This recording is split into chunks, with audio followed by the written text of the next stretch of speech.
नमस्कार दोस्तों, कैसे हैं आप सब। आशा करते हैं आप सभी बढ़िया होंगे। मैं सचिन कंसीडर आईएएस से आप सभी का स्वागत करता हूं। दोस्तों, हाल ही में गूगल ने जो कैरोस पावर है कंपनी, जो परमाणु रिएक्टर ऐसी चीज़ें बनाती है और पावर हाउस के रूप में काम करती है और विद्युत वगैरह प्रोवाइड करती है, ऐसी एक कंपनी है कैरोस। इसके साथ जो है परमाणु समझौता किया है। इस कंपनी जो कैरोस है, इसके साथ रोल्स रॉयल, हिताची जैसी बड़ी बड़ी कंपनियां हैं। ये जो है कनेक्टेड है इससे पहले से, लेकिन गूगल जो है अब इससे कनेक्ट होने वाला है। इसने हाल ही में इस कंपनी के साथ एक ऐतिहासिक समझौता किया है। अब ये कंपनी गूगल को पावर प्रोवाइड करेगी, जिससे गूगल के जो पावर हाउस है और एआई जैसी टेक्निक है, इनमें सबसे अधिक जो पावर 24 आवर जो पावर की ज़रूरत होती है, वो उस आवश्यकता को अब कैरोस पावर जो है पूरी करेगी। तो चलिए इस न्यूज़ को पूरी डिटेल से समझ लेते हैं, तो वीडियो में अंत तक बनी रहिएगा। सबसे पहले बात कर लेते हैं खबर की। तो Google landmark nuclear deal with Carolus and how that could boost ASMR, यानी जो स्मॉल मीडियम के जो रिएक्टर्स हैं, ये उसे कैसे बूस्ट करेगी।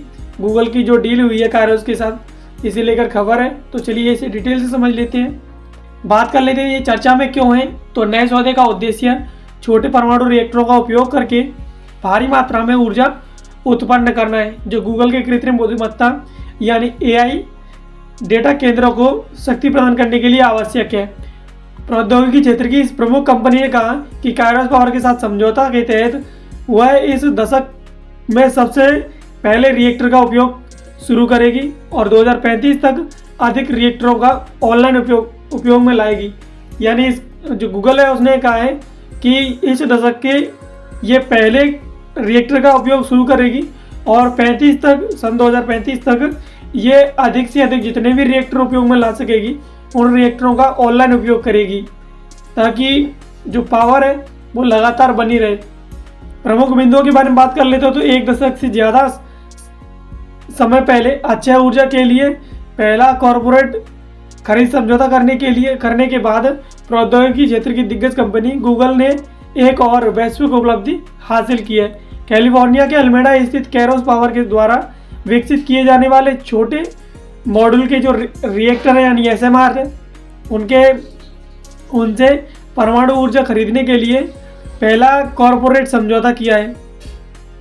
और इस नए सौदे का उद्देश्य छोटे परमाणु रिएक्टरों का उपयोग करके गूगल की कृत्रिम बुद्धिमत्ता यानी एआई डेटा सेंटरों को बिजली देने के लिए आवश्यक भारी मात्रा में ऊर्जा उत्पन्न करना है। यानी ये जो डेटा सेंटर है, जो एसएमआर्स हैं, इनका उद्देश्य है गूगल के जो डेटा सेंटर हैं उनको भारी मात्रा में विद्युत उपलब्ध कराना, इनका उद्देश्य है। और प्रौद्योगिकी क्षेत्र की इस दिग्गज कंपनी ने कहा है कि कैरोस पावर के साथ समझौते के तहत वह इस दशक का पहला रिएक्टर का इस्तेमाल करना शुरू करेगी और 2035 तक और अन्य रिएक्टरों का ऑनलाइन उपयोग में लाएगी। यानी 2035 के बाद ये कई और रिएक्टरों का उपयोग करेगी पर उन्हें ऑनलाइन उपयोग में लाएगी।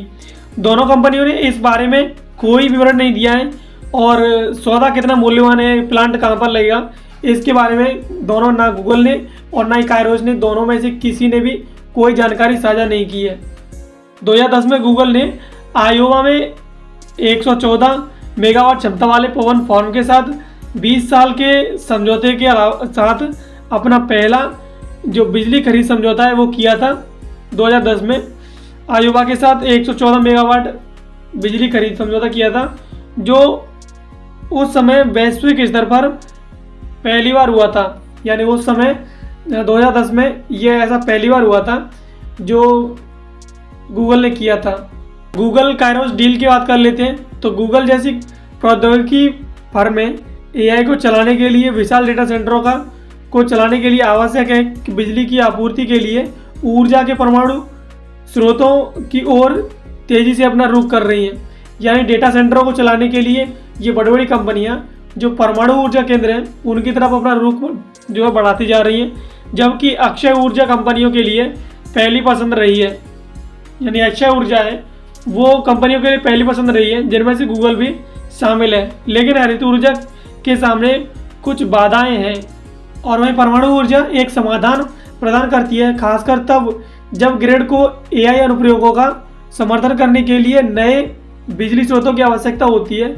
उस समय परमाणु ऊर्जा इसका समाधान प्रदान करती है। और परमाणु समाधान एक स्वच्छ 24 घंटे बिजली स्रोत प्रदान करते हैं जो अक्षय ऊर्जा की सीमाओं को पार कर सकता है। यानी जो परमाणु केंद्र है जो 24 घंटे बिजली उत्पन्न करते हैं और जो अक्षय ऊर्जा है वो इनकी सीमाओं को पार है। यानी कि समझ सकते हैं जब सूरज नहीं चमक रहा हो और हवा नहीं चल रही हो तो बिजली पैदा करना और इस समय इन कमियों को दूर करने के लिए पर्याप्त भंडारण विकल्प नहीं होना। यानी कहने का मतलब इतना है कि परमाणु ऊर्जा है वो 24 घंटे बिजली दे सकती है और अक्षय ऊर्जा है अगर सूरज नहीं निकला या हवा नहीं चली तो यहाँ पर बिजली नहीं बनेगी, जिससे विद्युत की आपूर्ति रुक जाएगी।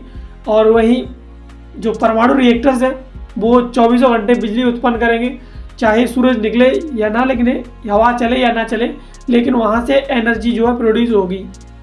अब एसएमआर को इससे बढ़ावा मिलेगा। गूगल ने अभी हाल ही में जो डील किया उससे, तो एसएमआर 30 मेगावाट से 300 मेगावाट प्रति यूनिट की क्षमता वाले छोटे रिएक्टर्स होते हैं जो भविष्य में परमाणु ऊर्जा के लिए व्यावसायिक रूप से प्रतिस्पर्धी विकल्प बने रहने के लिए महत्वपूर्ण माने जा रहे हैं। यानी अब ये इनका भविष्य में जो है उपयोग होगा, हद से ज़्यादा होगा, जो कि एक प्रतिस्पर्धी माने जा रहे हैं।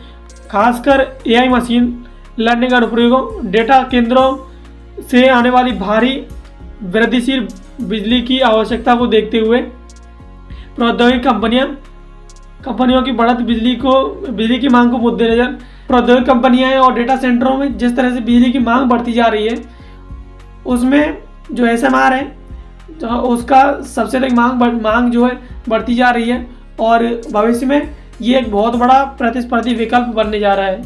और अब तक 2 एसएमआर परियोजनाएं वैश्विक स्तर पर परिचालन चरण में पहुंच चुकी हैं। एक रूस में academic Lomonosov floating power unit एक एसएमआर है जिसमें 35 मेगावाट यानी मेगावाट इलेक्ट्रिक के 2 मॉड्यूल हैं और मई 2010 में इसका वाणिज्यिक संचालन शुरू हुआ था। और दूसरी चीन में है STRPM नामक एक प्रदर्शन एसएमआर परियोजना है जिसे दिसंबर 2021 में ग्रिड से जोड़ा गया था। बताया गया है कि दिसंबर 2023 में इसका वाणिज्यिक संचालन जो है शुरू हो जाएगा, यानी 2023 में शुरू हो चुका है। कायरोस के अलावा अन्य वैश्विक कंपनियां जो एसएमआर तकनीक के साथ मैदान में हैं उनमें न्यू जर्सी स्थित Holtec, Rolls Royce SMR, NuScale की वोगियर एसएमआर और वेस्टिंगहाउस इलेक्ट्रिक की AP300 एसएमआर और GE हिताची की BWRX 300 इसमें शामिल हैं। भारत की भी छोटे रिएक्टरों की विनिर्माण मूल्य की श्रृंखला में शामिल होने के लिए भारत भी इसमें काम कर रहा है और दोनों ही स्वच्छ ऊर्जा संक्रमण के प्रति अपनी प्रतिबद्धता को पूरे करने के तरीके के रूप में और एसएमआर को प्रौद्योगिकी आधारित विदेश नीति पिच बंडल के रूप में उपयोग करने के लिए भारत जो है अग्रसर है। अब कायरोस की एसएमआर टेक्नोलॉजी क्या है इसके बारे में समझ लेते हैं।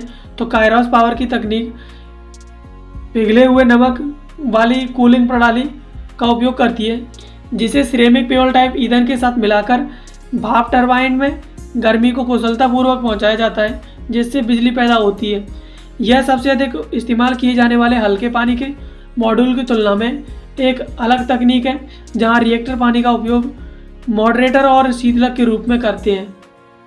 और कायरोस का दावा है कि उसके एसएमआर की निष्क्रिय रूप से सुरक्षित प्रणाली रिएक्टर को कम दबाव और संचालित करने की अनुमति देती है जिससे एक सरल और अधिक किफ़ायती परमाणु रिएक्टर डिज़ाइन करना जो संभव होता है।